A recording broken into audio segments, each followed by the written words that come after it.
que é o que importa também essa noite.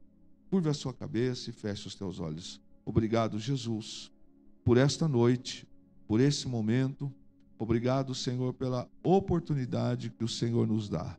Eu quero agradecer ao Senhor por esta noite e pela tua santa palavra, que dependo só do Senhor e as ovelhas que são do Senhor. Assim nós oramos. Eu lhe peço em nome de Jesus. Amém. Abra sua Bíblia comigo, por favor. O livro de Provérbios, capítulo de número 24. É um texto que até nós já fizemos nos estudos que fizemos aqui sobre o livro de Provérbios. Provérbios 24, eu estava refletindo, principalmente hoje, dia do pastor, sobre os percalços ministeriais. De vez em quando o pastor Luiz, nós conversamos um pouco mais, e aí ele compartilha alguma coisa do tempo em que ele pastoreou no Paraná. De vez em quando eu converso com pastores de outro estado, e cada um fala do que passou, do que passa e como é. E realmente a vida de um pastoreio não é um mar de rosas, não é ganhar presentes, até porque está muito aquém, isso não corresponde com a verdade. Isso aqui também não se aplica apenas à vida pastoral. Eu vinha pensando nesse texto essa semana sobre vítimas. Se é que eu posso colocar como vítima, como o inimigo triunfa na vida de alguém quando cai. Como o inimigo, ele sabe pisar em cima de um cristão quando ele cai e peca. Como ele chega e ele oprime. Talvez eu esteja falando para mais de uma pessoa além de mim essa noite, que, como disse o apóstolo Paulo, que querendo fazer as coisas certas, às vezes erra. Paulo disse: o bem que eu queria fazer eu não faço, o mal que eu não queria fazer às vezes eu faço. Como às vezes o inimigo, ele diz assim: você não pode, você errou, e por isso, e por aquilo, e aquilo vai trazendo sobre a pessoa um peso, e nós vamos esquecendo ou ignorando o valor das Escrituras. Uma outra situação que esse texto eu vinha pensando é sobre os problemas que a vida nos traz. Problemas em família. Ah, irmão, quem não tem? Fala para mim, quem não tem? Quem não tem um problema terrível no trabalho? Uma perseguição, um problema difícil, um problema de uma gravidade terrível, problema às vezes dentro de casa, um problema com um filho, com uma filha, enfim, quem não passa por suas lutas, quem não passa por suas dificuldades? Todos nós passamos, todos. Quem não passa pelas minhas dificuldades, passa pelas suas. Eu que não passo pelas suas, passo pelas minhas provações. Mas todos nós, principalmente quem milita na fé, todos que militam na fé, passam, são afrontados, são desafiados. E a Bíblia nos diz que a nossa luta não é contra a carne nem contra o sangue. A nossa luta, ela é espiritual. Não se trata de uma questão física, de degladiar um com o outro. A nossa luta é espiritual. De repente vem um vento que a gente não sabe de onde veio. Uma atmosfera que dá, parece que um frio na espinha. Começa a ter algo estranho, um ambiente que estava pacífico se tornou uma atmosfera tenebrosa. Há coisas que você olha e fala: meu Deus, tem alguma coisa diferente acontecendo. Situações que estavam de paz, daqui a pouco chegam notícias ruins. É o resultado de um exame. E o médico diz: eu não vejo coisa boa nesse resultado. É a partida de alguém que diz: eu não quero mais viver aqui, eu vou embora. é uma demissão injusta de um trabalho. É você tendo que tomar uma decisão pela fé, porque você não vai concordar com um ato criminoso. Quem já não passou por isso? Quem já não teve que ser colocado à prova para dizer, não, eu não vou assinar esse documento fraudulento, isso aqui é uma mentira, eu não vou. Todos nós passamos. E às vezes, nós passamos calados, porque tem coisas que não dá para compartilhar. Tem lutas que a gente não pode compartilhar. Você não pode abrir a boca para falar para alguém, porque a maturidade, às vezes, do outro, ela é pequena. Ou porque talvez ele não vai entender. E porque talvez seja uma questão que você sabe que por que está passando. E tudo tem o seu tempo, enfim, são lutas. E nós às vezes olhamos e falamos assim, Senhor, talvez seja só eu que já pensei assim ou pense, eu sou teu servo, eu sou dizimista fiel, a primeira coisa, eu sou dizimista. Senhor, eu congrego, eu oro, leio tua palavra, por que isso está acontecendo comigo? Alguém aqui já passou por isso? Alguém aqui? Que bom que eu não sou o único ser humano que passa por isso, não. Você já levantou de noite para orar e não teve palavras para orar e chorou? Quem aqui já passou por isso? Ô Senhor, eu não estou entendendo mais nada. Alguém já pensou assim? Eu não estou entendendo mais nada da minha vida. Não estou entendendo mais nada. Aí você começa a fazer uma autoanálise, né? É como se você ligasse um botão e falasse, deixa eu ver o que eu fiz errado ontem. Ontem não fez nada. Anteontem também não. Não, mas eu não sou perfeito, eu não sou santo, mas o que de tão grave eu possa ter feito que está acontecendo isso aqui? E aí, de vez em quando, o maligno, o nosso adversário, ele vem, ele manda os secretários, sentimentos, se a gente não tomar cuidado, entram na gente. Pessoas que falam assim, nossa, pensei que você estava melhor. Nossa, você não é crente? Você não fica lá na igreja orando? Você não diz que é pastor? Você não diz que é fulano? Você não serve lá? Eu vejo você lá nos vídeos, tomando ceia, tocando no altar. Como é que você está doente 3 meses, 6 meses? Cadê o seu Deus? Que até agora não providenciou para você isso ou aquilo. É o esbofetear do maligno. E que se a gente não estiver alicerçado, a gente começa a ficar meio que... Porque quando você não está alicerçado na palavra, você vive pela cabeça dos outros, pelos comentários dos outros. E não existe essa de eu tenho 20 anos de crente, eu sei tudo. O lugar de crente é na igreja. É congregar. É congregar, é orar. Não está bem, vem para a igreja. Está bem, vem para a igreja. Está em paz, vem para a igreja. Não está em paz, vem para a igreja. É aqui o lugar onde o Senhor nos traz a formação de corpo. É aqui que a gente chora, é aqui que o Espírito Santo fala com a gente, é aqui que a palavra fala com a gente, é aqui, irmão, é no corpo que a gente se fortalece. Quantas das vezes você vem para a igreja sem querer vir? Você vem meio que carregado, mas você vem, e graças a Deus por isso. Quantas das vezes nós estamos assim, eu não entendo. O vizinho da esquerda está lá, ó. É festa, é carne todo final de semana, é churrasco, é passeio, troca de carro, viaja, vive postando as coisas. Pois bem, essas coisas estão comuns. Isso não é parâmetro para a gente seguir. E nem é parâmetro de bênção. E nem é parâmetro para a gente dizer que Deus está ou não está conosco. Porque pessoas que vêm, se aproximam de Cristo, vamos colocar assim, apenas para poder receber coisas materiais, não entenderam por que Jesus morreu na cruz. Não sabem o seu significado. Nós precisamos entender que nossa esperança, as nossas convicções, e vamos deixar claro, a nossa força não está em nós. A nossa força está no Senhor. É no Senhor. Nós só deitaremos hoje porque Ele vai permitir.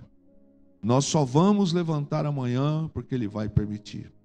Provérbios capítulo 24, verso 1 diz assim: não tenha inveja dos maus, nem deseja a companhia deles, pois tramam violência no coração, e suas palavras sempre causam problemas. Com sabedoria se constrói a casa, e com entendimento ela se fortalece. Pelo conhecimento, seus cômodos se enchem de toda espécie de bens preciosos e desejáveis. O sábio é mais poderoso que o forte. Quem tem conhecimento se fortalece sempre mais. Portanto, não saia para guerrear sem boa orientação. Com muitos conselheiros se obtém a vitória. A sabedoria é elevada demais para o insensato. Entre os líderes à porta da cidade, nada tem a dizer. Quem planeja o mal se torna conhecido como criador de problemas. Os planos do insensato são pecados. O zombador é detestável para todos. Se te mostrares, ou se te mostras fraco no dia da angústia, a tua força é pequena. E eu quero repetir esse último verso que vamos parar aqui.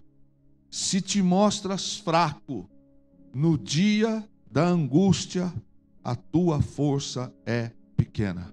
Eu queria que você repetisse comigo bem forte, porque esta ou este versículo será a base que o Espírito vai falar conosco. 1, 2, 3. Se te mostras fraco no dia da angústia. Amém. Existem dias difíceis para cristãos? Existem. Tanto para quem é salvo como para quem não é salvo. Todos passam por problemas, todos passam por dificuldades, por decepções, por angústias, etc. Todos. Um tempo atrás, nós estávamos aqui orando pela irmã Luza, que passou por aquela enfermidade. Graças a Deus o Senhor a estabeleceu, ela está aqui essa noite. E assim nós vamos vendo tantas lutas, tantas coisas, tantas que vão acontecendo. Acho que 2 anos atrás o irmão Jorge sofreu uma luta que a gente ficou assim, meu Deus. Vocês se lembram, nós orando quando o caminhão passou por cima do irmão Jorge, nós achávamos que... Olha o irmão Jorge sentado aqui na igreja essa noite em nome de Jesus. Que fantástico, que coisa boa, não é? Que coisa tremenda. Coisas que aqui a gente poderia falar de tantos testemunhos aqui que o Senhor fez e vai fazer. Acontece que uns passam por algumas situações, enquanto outros de nós vão passar por outras. Tem gente aqui que vai passar por problema com doença. Não é que vai, passa. Né? Outro dia a irmã Cristiane aqui estava para fazer uma cirurgia de uma coisa, fez a cirurgia e vem um culto, vem um profeta e falou, era algo pior. A gente fala, Senhor da glória. Senhor da glória. No outro tempo atrás, Fernanda foi fazer uns exames, o médico falou, é tumor e é coisa séria. E a grande ficou assim, Jesus, meu Deus, como pode? Todos passam. Aguinaldo ficou quase 2 anos e meio essa luta, nem podendo vir à igreja, de dificuldade. Todos passam. Aguinaldo está aqui na igreja hoje tocando, graças ao Senhor Jesus Cristo. Lembro do Alex, quando o Alex foi fazer a cirurgia dele, aquela luta, dificuldade, meu Deus do céu. A gente viu aquela luta que foi. Tem gente que não sabe da cirurgia do Alex no quadril, como foi luta. Deus cuidou, tão bem cuidado, trouxe um dos melhores especialistas de São Paulo. O Alex fez uma cirurgia, a gente pensava assim, olha, vai demorar muito tempo para o Alex voltar a andar. Foi nada. Deus colocou a mão e o Senhor operou um grande milagre na vida do irmão Alex. Todos nós aqui. A minha cabeça vai trazendo à memória o dia que a irmã Celinha foi parar, acho que é uns 3 anos atrás no hospital.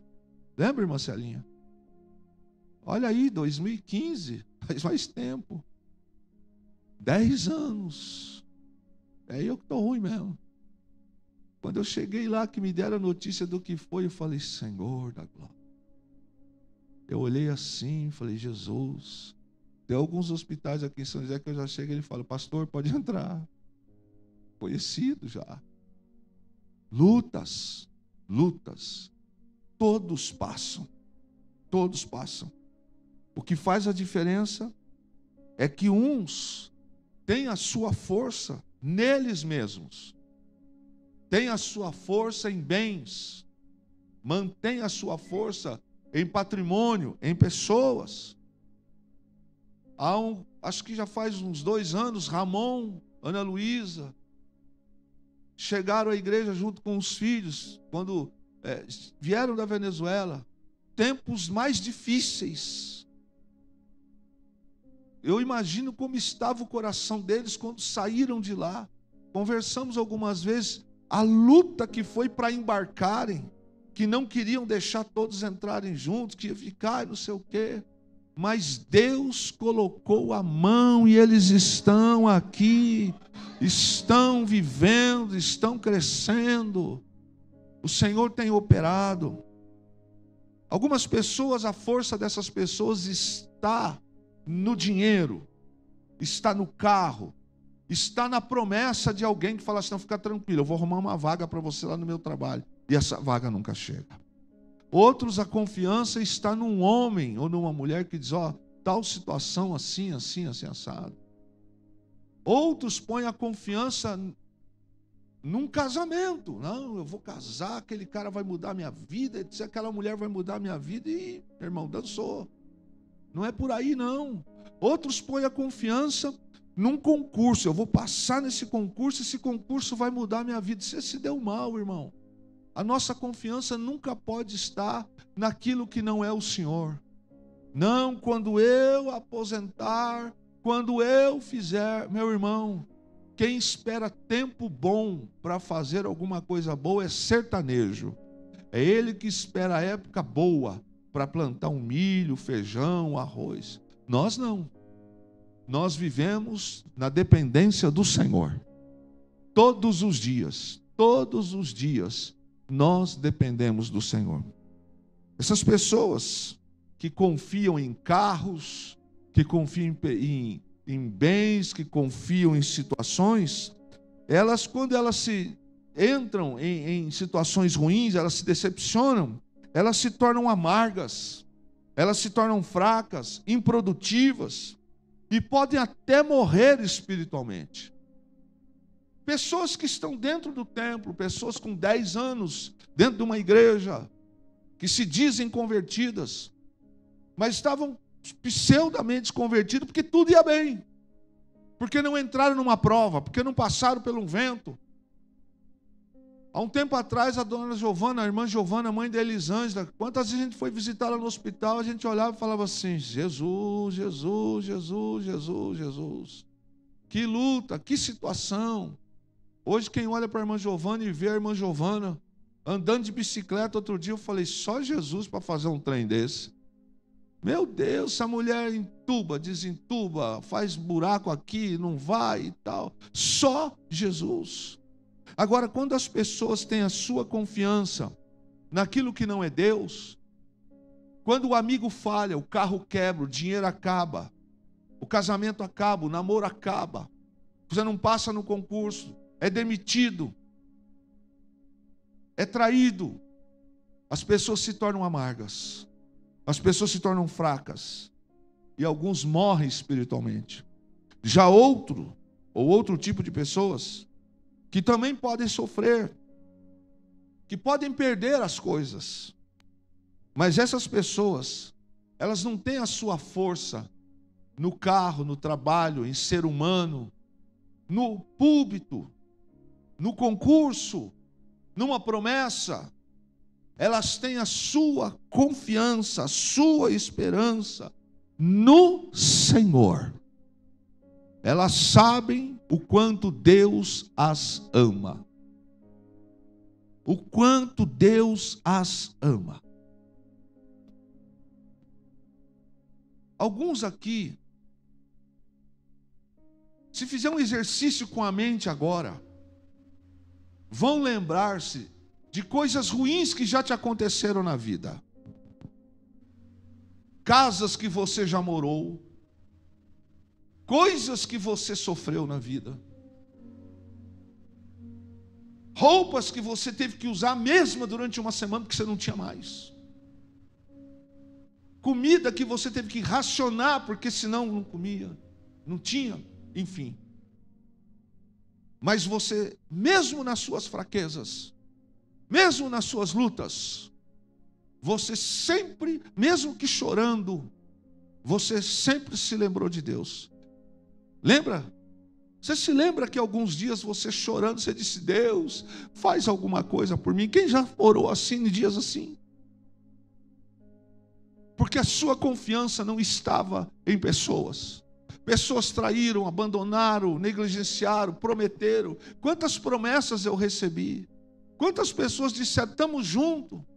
Meu irmão, na igreja é o lugar que mais eu escuto: estamos juntos, pastor. Juntos é.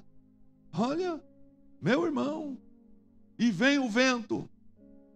E aí a gente vê no trabalho, nas necessidades, palavras que são ditas: não, estou contigo até o final. Daqui a pouco, não vai dar, estou fora. Você falou: e agora, como é que eu faço? Esses dias um pastor me ligou e falou assim: Kleber, eu não sei o que eu vou fazer, porque eu fiz um projeto, sumiram comigo, agora saíram fora e me largaram. Eu falei: querido do céu, vamos orar para Deus fazer um livramento aí. Ele falou: não sei o que eu vou fazer, cara. Ele falou: Deus vai dar o escape, a obra é dele, a obra é dele. A diferença, irmãos, é que nós não colocamos a nossa confiança como que algumas pessoas. Deixa eu te dizer uma coisa. O presidente de uma nação, ele tem a sua autoridade. Mas a nossa esperança não está no presidente da república. Ele não vai fazer nada pela gente. A nossa esperança está em Jesus Cristo, nosso Deus. É nele que nós buscamos. É nele que você deve orar todos os dias e dizer: Senhor, tem misericórdia dessa nação. Senhor, tem misericórdia de mim. Agora, essas pessoas que têm no Senhor a sua confiança, essas pessoas que têm em Deus a sua esperança, o livro de Provérbios disse aqui que esses são os sábios. E os sábios nem sempre são fisicamente os fortes. Porque geralmente a gente acha que o forte é o cara grandão, o cara musculoso, a pessoa que tem um shape legal. Mas pela Bíblia o forte não é esse. Pela Bíblia o forte é quem é sábio. O forte é aquele que busca no Senhor. O forte é aquela que confia no Senhor. Diferente do homem que olha para o outro e fala: aquele cara manda, hein? Esse é o cara. Lembra da frase? Esse é o cara. Esse manda, hein? Esse aí tem o poder. Esse é o das galáxias. E meu irmão, não é não. Não é não. Só existe um que está sentado no seu alto e sublime trono. O que caminha, o que tem poder, que salta sobre os montes. O que dá ordem para o vento e o vento para. Só tem um que disse para o mar: mar, aquieta-te, o mar aquieta. Só esse. É nesse que nós confiamos. Então, forte não é o que é musculoso. Isso é força física. À luz da Bíblia, forte é gente sábia. E sabedoria aqui é sabedoria de Deus. E Salomão dá 4 conselhos para quem busca sabedoria. O primeiro conselho está no versículo 2, nos versos 1 e 2. Ele diz assim: não inveje os maus. O primeiro conselho invejar gente maligna e andar com eles é uma sentença de morte, é uma ameaça para a vida.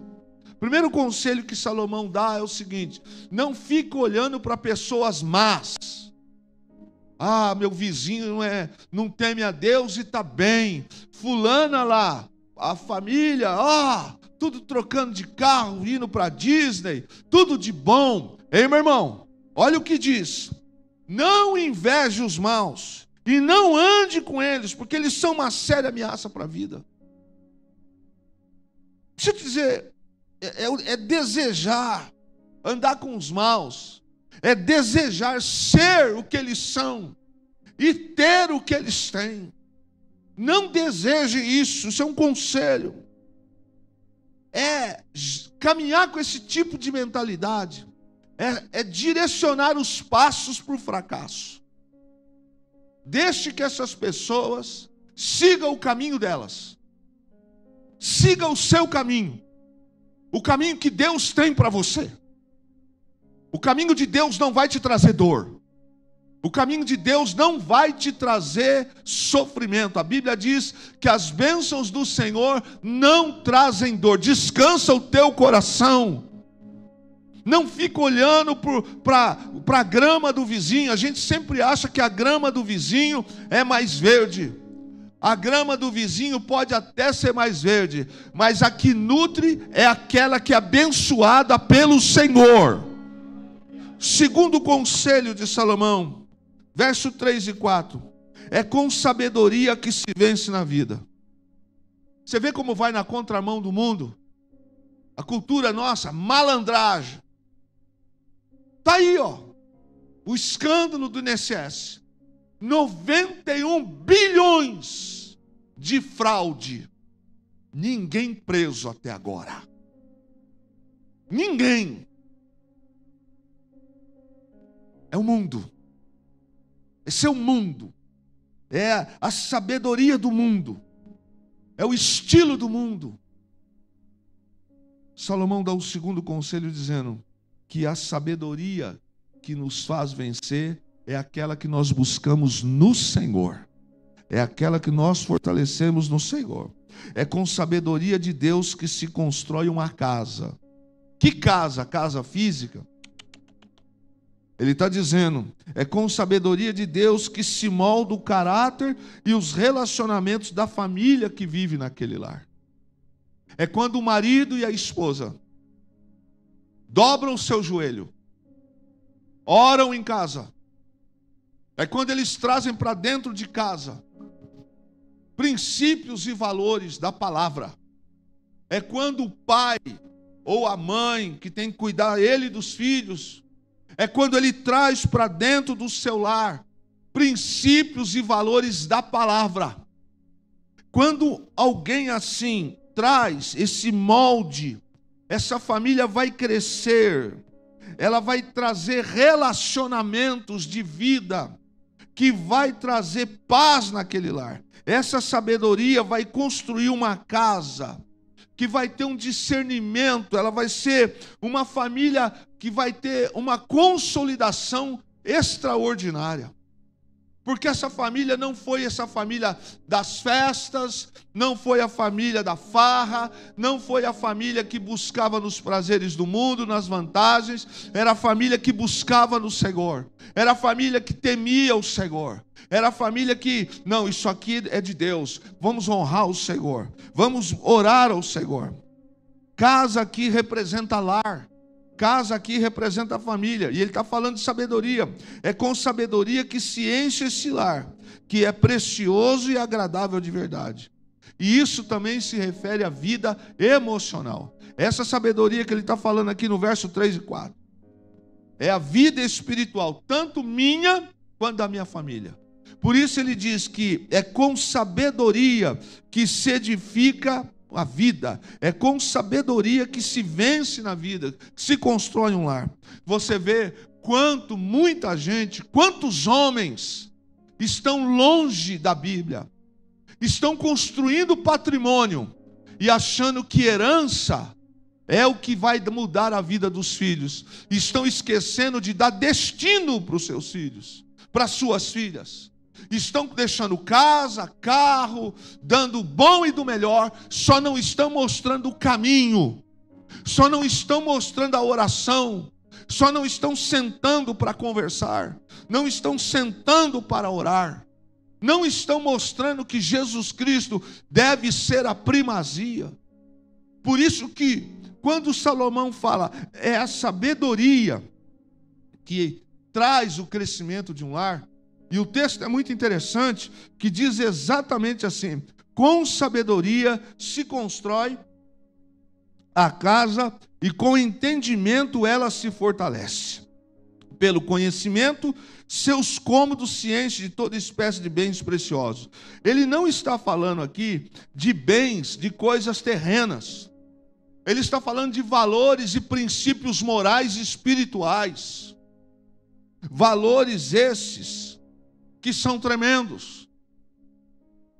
Eu estava vendo o pastor Tel Hayashi num dos seus testemunhos outro dia, dizendo que ele era meninão, de brincar na igreja. Mas a mãe dele sempre falava assim: quando chegar o final do culto, quando você perceber a última música que estiver tocando, o louvor, você largue tudo e venha para frente para receber a oração. E ele diz que ele estava lá, coisa de menino, lá com a turminha lá. E quando ele estava lá, que ele escutava, ele tinha na mente que estava acontecendo aquele momento de louvor, ele largava tudo. Mesmo pingando suor, ele ia lá para frente do altar. Ele diz que muitas das vezes, ele olhava assim e via milagres acontecendo. Paralíticos sendo curados, ossos voltando no tamanho normal. Ele viu pessoas jogando cocaína, viciados sendo libertos. Ele disse: eu aprendi que aquilo era que tinha importância na vida. Salomão está dizendo que uma casa se consolida pela sabedoria. Irmãos, eu conheci famílias na minha vida operacional, profissional, famílias ricas, e algumas eu tive muito próximo delas, porque eu já as conhecia antes do concurso. E vou dizer para os irmãos, sabe o que é gente rica? Gente que tem vontade de comer o que quiser, pode ir lá e pode comprar. Gente que pode, o filho fala: eu quero uma moto, vai lá e dá uma moto. Eu quero trocar de carro, vai lá e troca. Eu conheci gente assim. Gente que, pai, eu não quero mais ter essa empresa, ia lá e trocava empresa. Gente rica. Mas que vira e mexe. Meu pai tinha que ir lá para acalmar os ânimos de um dos filhos. Pessoas que brigavam e o pau comia dentro de casa. Tacava-se fogo, incendiava a própria casa. Dinheiro é bom, não é maldição. Mas o dinheiro, se Deus não estiver acima do dinheiro, não muda as pessoas. É a sabedoria que vem de Deus. É a sabedoria de um lar que cresce na presença do Senhor, que vai trazer um caráter para uma família cristã, que vai estabelecer. O terceiro conselho é que o poderoso não é o forte, mas é o sábio. Olha que coisa interessante. Ele diz que a força verdadeira é que é a sabedoria. Então não é quem grita mais, não é quem tem o melhor salário, quem dizima mais, não é aquele que tem o helicóptero, não é aquele que tem o carro mais veloz, não é aquele que viaja para os locais mais bonitos do mundo. Não, a verdadeira sabedoria é ela que é mais forte do que a força. Não é quem tem o corpo mais escultural, a pele mais esticada. Não é quem viaja para Miami todos os meses, o ano. Não é. Força sem sabedoria é poder que destrói e mata. Quantas pessoas têm força e se matam por causa da força que elas têm? Porque lhes falta sabedoria. Uma pessoa sábia, ainda que sem força física, ela tem mais influência do que a força dos exércitos e poder das armas. Uma pessoa que tem sabedoria de Deus, ela consegue influenciar a tal ponto que as pessoas param para lhe ouvir. E ela consegue desmotivar uma guerra ou mudar o resultado de uma guerra, porque ela tem sabedoria. Eu olho para a Bíblia, quem conhece a história, ela conhece, que eu já preguei algumas vezes, de um homem chamado Aitofel. Sabe de quem eu estou falando? Aitofel, um dos conselheiros de Davi. Até que Davi pisa na bola com a neta dele, Betseba. Mas a Bíblia diz que Aitofel, olha a referência de Aitofel. A Bíblia diz que os conselhos de Aitofel era como se a boca de Deus falasse. Dá uma olhada na sua Bíblia. Não havia guerra sem que se falasse com Aitofel. Óbvio, orava, mas Aitofel era um homem tão cheio de sabedoria que ele era consultado pela sua grande sabedoria. Agora Salomão está dizendo que vem depois de Aitofel, que esse foi o homem mais sábio da terra, que o homem sábio, ele é de fato o homem poderoso. Então não é força física, não é dinheiro, não é status, não é mais seguidores nas redes, não é o mais bonita, mais linda, mais charmosa, o sexy, a sexy, o que viaja mais. Não. É sabedoria divina. A sabedoria que faz a pessoa se calar na hora certa. Sabedoria que faz a pessoa se posicionar na hora certa. A sabedoria de Jesus. A sabedoria de Jesus é quem tem o conhecimento. Quando você tem sabedoria, a sua força aumenta. Pessoas fortes são aquelas que ouvem conselhos. Ele diz aqui que na multidão de conselheiros há sabedoria. Então, uma pessoa sábia, ela não toma decisão sem ouvir conselhos. Ela senta-se para ouvir pessoas sábias. Olha, diferente daqueles que se acham, é na multidão de conselheiros, não é de quem se acha.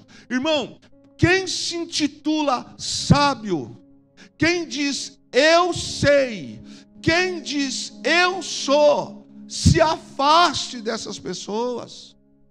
Porque a pessoa que ela de fato é sábia, ela não tem uma plaquinha dizendo eu sou sábio, eu sou isso, não. Os mestres judaicos da época de Jesus, eles, antes de serem considerados mestres, eles davam seus ensinamentos, faziam, e eram os alunos que olhavam e depois diziam, não, ele é mestre. Então ninguém que se intitula como tal, de fato é. Porque a verdadeira sabedoria consiste na humildade. E aqui o Salomão está dizendo que pessoas fortes são as pessoas que buscam sabedoria em também ouvir conselhos. E que na multidão de conselheiros há sabedoria. Então são aquelas pessoas que nas decisões estratégicas, nas decisões complexas, ele tem poder. Ele senta-se na mesa de presidente. Ele é o líder disso, é o líder daquilo. Ele é o dono da casa. Ela é a dona da casa. Mas sabe o que ela faz? Sabe o que ele faz? Para aí, vamos ouvir o que algumas pessoas de Deus pensam. Antes da gente assinar esse contrato, antes de eu comprar esse bem, deixa eu ouvir a voz de quem o Senhor usa, de quem fala com Deus, de quem tem um pouco mais de intimidade com o Senhor. Aí Salomão diz que nas decisões estratégicas, nas decisões complexas, de quem poderia dizer, eu não dependo de ninguém? O próprio rei Davi. Lembra-se que quando ele ia para as batalhas, ele orava e dizia, pergunte ao Senhor, se nós iremos ou não para a batalha. Se o Senhor não responder, a gente não vai. Aí o Senhor falava, pode ir, que eu serei com vocês. Quantas das vezes nós tomamos algumas decisões sem consultar conselhos de pessoas mais sábias que nós. O dinheiro é meu, o carro é meu, a casa é minha. Eu sou maior de idade. É isso, irmão. Pessoas sábias, elas é que são fortes, porque elas se colocam numa posição de humildade. Esse é um dos conselhos que ele dá. E o quarto e último conselho, ele diz: mantenha força na adversidade. E é sobre isso que eu queria ministrar com você essa noite. O verso 10, ele diz: mantenha força na adversidade. Sabe, irmãos, em dias bons, não é bom medir a força da gente. Força que está falando aqui é sabedoria. Essa força aqui é sabedoria divina. Quando tudo vai bem, quem não canta quando tudo está bem? Só o zangado da Branca de Neve, né? Você olha para lá e ele está sempre zangado. Mas no dia bom está todo mundo feliz. Sim ou não? Sim. Você vai cantando, vou passando pela prova, dando glória a Deus, está tudo bem. Aí está ótimo. Mas e no dia que você põe a mão no bolso, ou como diz o caipira, a mão no bolso, e não acha R$1 para comprar pão, e o menino está com fome? E no dia que você precisa ir trabalhar e não tem o dinheiro para ir de ônibus, e você fala: meu Deus, eu vou ter que ir a pé até chegar no trabalho, para alguém me emprestar ou o patrão me dar o dinheiro de volta. São nos dias ruins que é possível aferir a força que nós temos. Que força é essa? Essa força? Não, não é essa força. Que força é essa? De levantar isso aqui?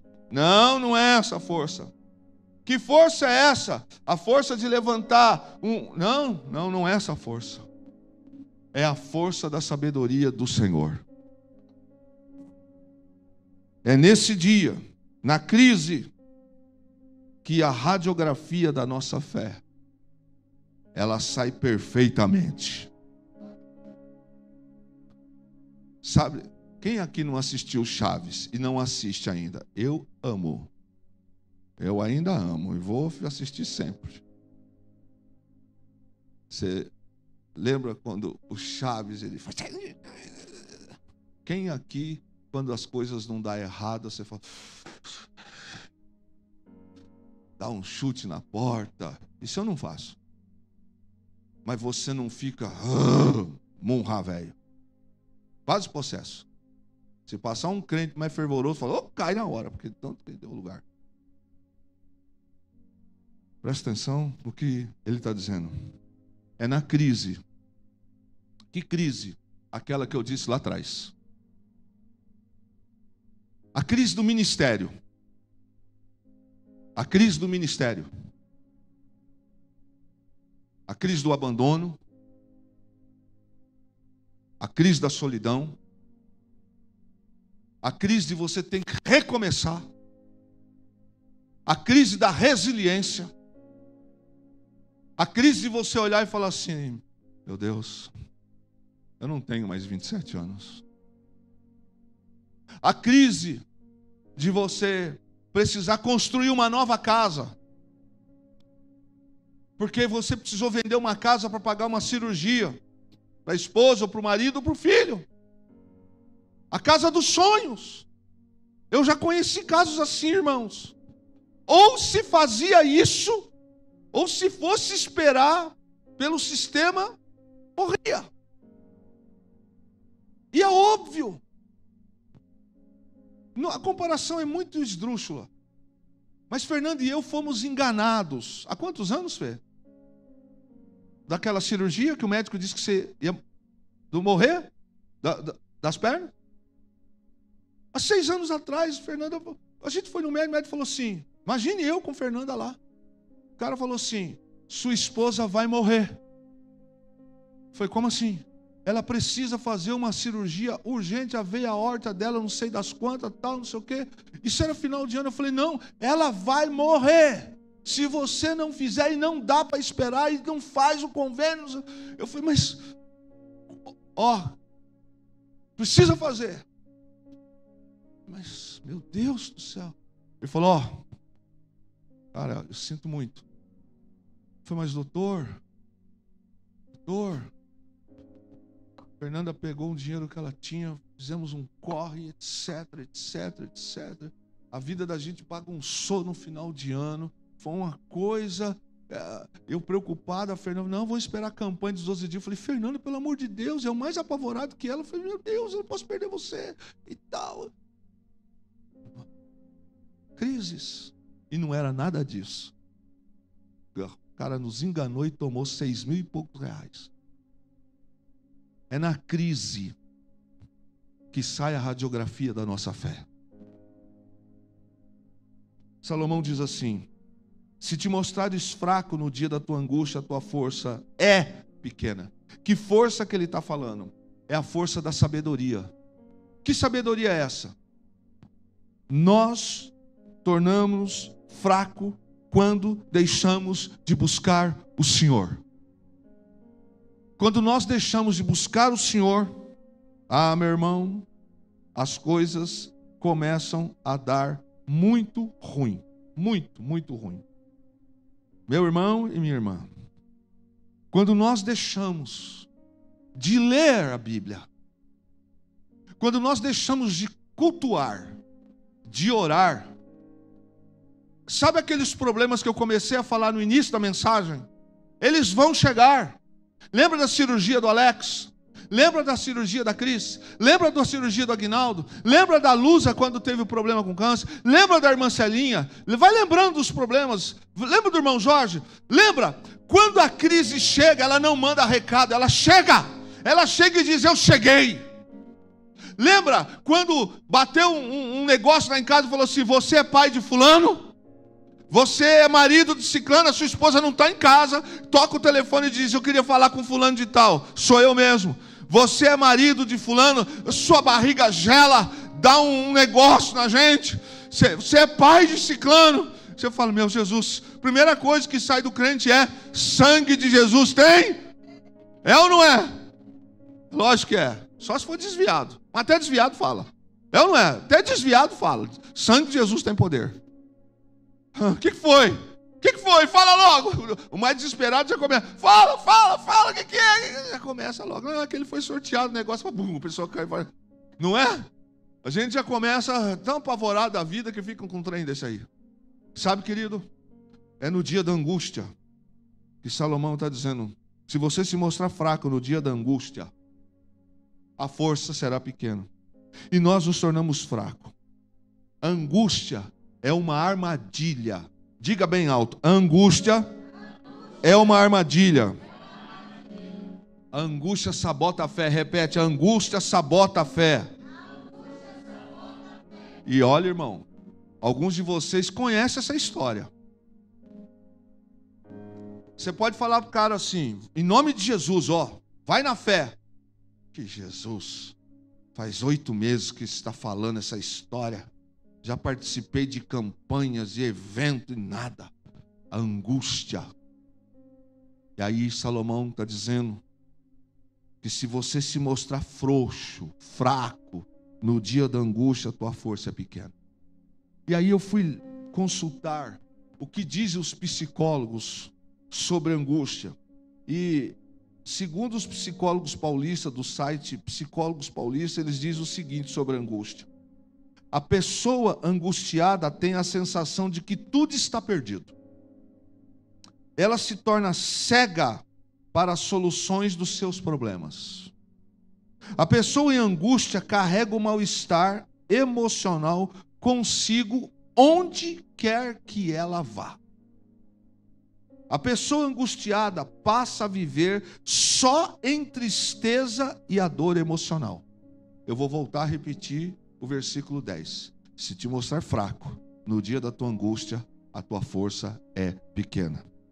Os sintomas da angústia normalmente surgem aos poucos, ganhando intensidade com o tempo. Os sintomas mais comuns são, primeiro, falta de motivação. Se te mostrares frouxo no dia da tua angústia, a tua força é pequena. Os sintomas, crises de ansiedade. Se te mostrares fraco no dia da tua angústia, a tua força será pequena. Os sintomas da angústia: aperto no peito. Se te mostrares fraco no dia da tua angústia, a tua força é pequena. Pensamentos negativos: se te mostrares fraco no dia da tua angústia, a tua força é pequena. Insônia: se te mostrares fraco no dia da tua angústia, a tua força é pequena. Irritabilidade: se te mostrares fraco no dia da tua angústia, a tua força é pequena. Tristeza: se te mostrares fraco no dia da tua angústia, a tua força é pequena. Enxaqueca: se te mostrares fraco no dia da tua angústia, a tua força é pequena.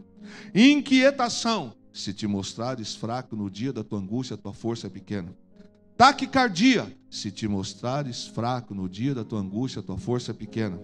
Falta de ar: se te mostrar fraco no dia da tua angústia, a tua força é pequena. E tensão nos músculos: se te mostrar fraco no dia da tua angústia, a tua força é pequena. Antes que você comece a falar, está falando para mim? Não, estou falando de mim. Eu já perdi fome. Eu já tive que ir para o pronto-socorro. A mãe, não sei se a mãe vai lembrar. Um dia eu cheguei no portão de casa. Eu só coloquei a mão no portão, eu fiz assim. Ai. A mãe falou: o que foi? Eu falei: está doendo o peito. Nisso o Betão encostou. Eu fui curvando assim, ó. Aí a mãe falou: Beto. Foi o Cleber, está passando mal. O Betão, o que foi? Beto, acho que estou tendo um infarto, Beto. Clebão do céu, eu falei: não estou aguentando. Beto me botou no carro correndo e me levou para o pronto-socorro. Eu estava vivendo um tempo tão difícil.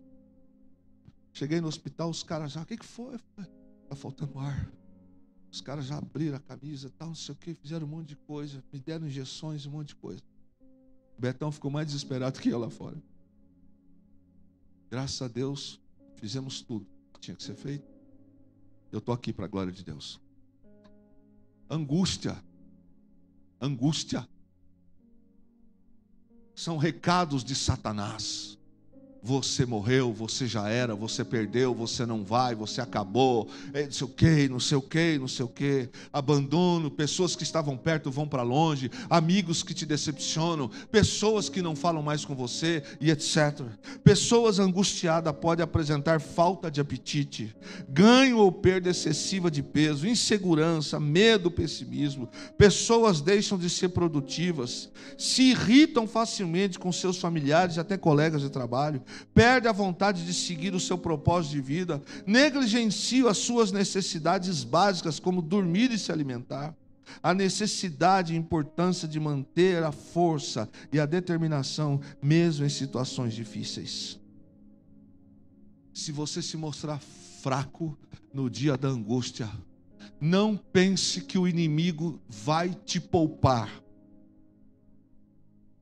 O inimigo, nosso adversário, anda bramando ao nosso derredor, buscando uma oportunidade. Ele está fraco. Ela está fraca. Esta é a hora que eu preciso ir para cima. Ele vai usar quem ele precisa usar. Situações. Irmãos, a mente humana, me corrija se eu estiver errado. Você quer dormir, mas não consegue. Senhor. Ai, Senhor. Ai, Senhor. Aquelas coisas. A nossa força não é no remédio. Eu não nego, irmãos. Eu não negligencio, não desrespeito a medicina. É um instrumento de Deus, precisamos procurar sim. Mas eu quero dizer para você que o melhor lugar, o lugar perfeito, aonde eu devo chorar, aonde eu devo me curvar, é na presença do meu Deus, é na presença do Senhor. Se eu não tomar cuidado, orar, não é oração bonita não, Silvânia. Não existe essa de oração bonita, Senhor meu Deus, Pai da eternidade, Príncipe da paz, irmão, Deus já sabe que Ele é. Sabe aquela oração? Deus, eu não estou aguentando mais. Deus, olha para mim, Senhor. Minha vida, como eu estou, Senhor, eu estou achando que eu vou morrer. É oração.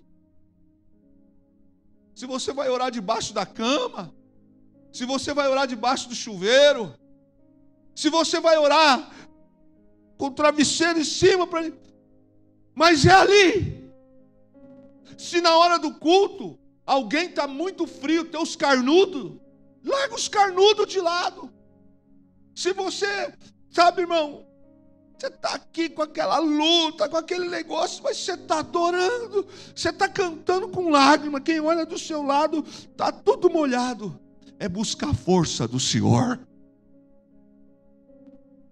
Querido, o Salmo 120, não se sabe quem escreveu. Não se sabe se foi Davi, se foi Salomão, se foi alguns. Mas diz assim: na minha angústia, clamei ao Senhor, e Ele me ouviu. Talvez você esteja dizendo: pastor, desculpa, faz 2 anos que eu estou orando e até agora nada. Quem é que disse que Deus não ouviu? Ele ouviu sim. Ele está cuidando sim. Ele está cuidando sim, senhora. Ele está cuidando, você que não está vendo. Porque tem coisas que Deus está fazendo lá para depois trazer para cá. Tem coisas que Deus está resolvendo aqui para depois fazer isso aqui. Deus tem o jeito dele, irmãos. Deus tem a forma dele. Por isso, no versículo 5 que nós lemos de Provérbios 24, olha que interessante, leia comigo, olha o que diz o versículo 5. Vamos reler. Diz exatamente assim: o sábio é mais poderoso que o forte. Quem tem conhecimento se fortalece sempre mais. Diga aleluia, querido. Aqui está falando, meu irmão, que o sábio é aquele, é aquela que busca no Senhor. Não é a força. Tem um monte de gente que você olha para ele e você fala assim: eu não entendo esta irmã. O marido passa por tudo isso, essa irmã está em pé. Eu não entendo este homem. Vive sendo desonrado, desrespeitado, etc, está servindo ao Senhor. Você não ouve esse homem falar nada. Porque tem gente, irmão, que um resfriado, não é nem gripe, um resfriado e fica 5 meses sem vir na igreja. Uma briga com o vizinho, ele não vem para a igreja. 3 ceias que não toma. Estatutariamente já está até fora. Aí você começa a conversar com o irmão tal, você não sabe que ele tem problema no rim, faz hemodiálise. Você não sabe que ele está para perder não sei o quê. Você fala: meu Deus do céu. Você não sabe que ele já não enxerga de um olho, enxerga metade de um. E o homem está dirigindo igual o Barrichello, não quer maldade. Está igual o alemão lá. Você fala: meu Deus. Meu Deus. Da onde vem essa força? Vem do Senhor. A marmita dele é arroz com arroz. Ele levanta as mãos e diz: Senhor, muito obrigado. Te dou graças pela comida, te dou graça por isso. Quando tem uma couve, ele diz: aleluia, bendito seja Deus. Você acha que Deus não vai cuidar dos seus filhos? Deus vai cuidar. A Bíblia diz que o choro pode durar uma noite, mas a alegria ela vem pelo amanhecer. Esse vento vai passar, esse deserto não vai ficar. A gente vai continuar buscando, nós vamos continuar orando. O que estamos vivendo agora, o momento de agora não define aquilo que Deus tem para nós amanhã. Salmo 120, na minha angústia clamei ao Senhor e Ele me ouviu. Levante a mão para mim aqui, quem já não esteve angustiado em outras coisas, e o Senhor já lhe respondeu. O sábio recebe forças da parte do Senhor. Então a nossa força não está no carro, em nós. A angústia, todos podem passar por angústia, mas a palavra de Deus para mim é: Kleber, cuidado com a angústia. Porque a angústia pode acabar com você.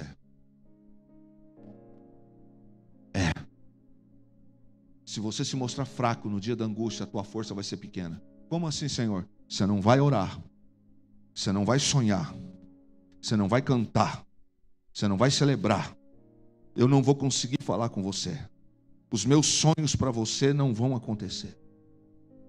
A angústia vai começar a falar mais alto em você.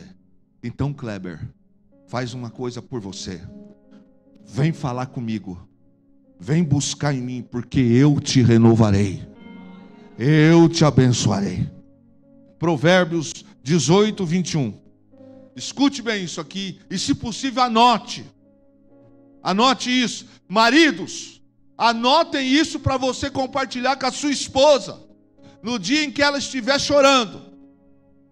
Esposa, anote para você compartilhar com o seu marido no dia que ele for abrir a bocona dele para falar o que não deve. Provérbios 18, 21. A morte e a vida estão no poder da língua. O que bem a utiliza, come do seu fruto. Eu vou repetir. A morte e a vida estão no poder da língua. O que bem a utiliza, come do seu fruto. Então, meu irmão, não abra a tua boca para dizer bobagem. Abra a tua boca para exaltar o nome de Jesus Cristo. Glorifique o nome do Senhor, porque Deus vai dar o fruto daquilo que você tem glorificado o nome dEle. Que saia dos nossos lábios sabedoria, porque do Senhor virá o socorro. Irmão, não é fácil não. Eu não estou pregando aqui para multidões. Eu não estou pregando nos meus melhores dias. A minha conta não está sobrando. A conta da igreja não está folgada. A saúde até esses dias não estava bem. Alguns de vocês estão recuperando algumas coisas. Alguns de vocês têm alguns desafios. Mas eu estou crendo no que diz a Bíblia. Ou senão eu preciso ir embora para casa e não voltar nunca mais. A Bíblia diz que se nós, no dia da angústia, que angústia? Essa que se a gente não tomar cuidado, a gente não levanta da cama amanhã. E não levanta mesmo. Vai perder o emprego, não vai se pentear, não vai fazer nada. Se a gente se mostrar fraco no dia da angústia, você não vem para o ensaio, você não prepara o ensaio, você não vem exercer as funções. Começa a fazer as coisas para o reino de Deus de qualquer jeito. Não ama mais servir ao Senhor. Tudo aquilo que eu li para vocês, se você quiser eu te mando esboço depois. Porque a angústia encontrou morada. Ao invés de eu estar orando, ao invés de eu estar buscando. Tem dias em que eu percebo que as dificuldades existem. Desafios existem. E mesmo no carro, às vezes, sozinho, resolvendo as coisas. Hoje à tarde, eu não sei se a Fernanda lembrou, eu estava cantando um hino que nem eu lembro agora. É hino de 1900 e Moisés. Não lembro, que hino que eu estava cantando, você lembra? Estava cantando um hino lá. Eu só lembrava de 3 ou 4 frases. Eu ficava lá. Tá pior que o Conan. Não. Angústia vai ter que vazar. Na nossa vida, nós não estamos livres de ficar doente, ficar gripado, uma enfermidade mais séria, uma decepção, um problema. Nós não estamos. Mas a nossa diferença é que não é o advogado, nem o médico, nem o juiz. Não é ninguém, irmão. Isso aqui não é palavra de autoajuda, não. E não fique esperando, achando que eu vou botar a mão na sua cabeça, o outro irmão botar na sua... Tudo vai se resolver. Isso aqui não é magia, não é encantamento. Lógico, a gente pode até orar. Mas você precisa também mudar algumas coisas. Falando, não, eu vou... O que é isso? Eu não estava, agora eu vou. Agora eu vou fazer, agora eu vou orar. Vou, o que é isso? O que é? Porque é no dia ruim que nós mostramos quem nós somos. Que negócio que é esse de no dia ruim? Vai tomar Coca-Cola. Vai plantar chuchu. O que é isso? Não, que negócio que é esse aí? Que negócio que é esse aí, irmão? Não. Nós acabamos de ler. Provérbio 18, 21. Que a morte e a vida estão no poder da língua. Você já parou para pensar quantas coisas o diabo já colheu? Quantas sementes? Quantas sementes nós já demos na mão do diabo? Vai embora de casa! Ei. Suma! Cala a boca! De tal hora que eu nasci. Que droga de vida é essa? Você não vale nada. Que porcaria de casamento. Meu salário não vale para nada. Que isso? Que isso? Provérbios 18, 21. A morte e a vida estão no poder da língua. O que bem a utiliza come do seu fruto. Provérbios 10, 11. E cheguei no final. A boca do justo é manancial de vida, mas na boca dos perversos mora violência. Presta atenção. Na boca do justo é manancial de vida. Lá no 24, verso 10, que foi o texto base de Provérbios. Se você se mostrar fraco no dia da tua angústia, você vai morrer. Você pode até não morrer fisicamente, mas você vai morrer emocionalmente. Você vai morrer na fé. Você vai morrer na saúde. Você vai morrer no ministério. Você vai morrer na amizade. Você vai morrer nas emoções. Você não vai sorrir mais. E tantas coisas. Por que não buscar no Senhor? Deixa Deus resolver os teus problemas. Entrega nas mãos do Senhor. Entrega. Não fica entregando e falando. Diz assim, e aí, Jesus? Deixa eu dar uma olhadinha como é que está o bilhetinho que eu entreguei. Não, deixa ele. Deixa ele resolver. Entrega. Entrega nas mãos de Jesus. Abra a tua Bíblia comigo. Salmos 28, Aguinaldo, versículo 6 e verso 7. Eu quis encerrar com esses dois versículos, para terminar a mensagem essa noite. Eu acho esse texto muito lindo. Talvez você seja um ser humano falível como eu, e passe por lutas e dificuldades também. Mas se você está no culto essa noite, nessa noite fria, se você veio para a escola dominical hoje, já está aqui, você é crente mesmo. 2 cultos, você está aqui, você é crente mesmo.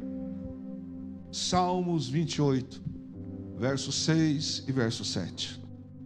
Bendito seja o Senhor, porque me ouviu as vozes súplices. Ou seja, teve misericórdia.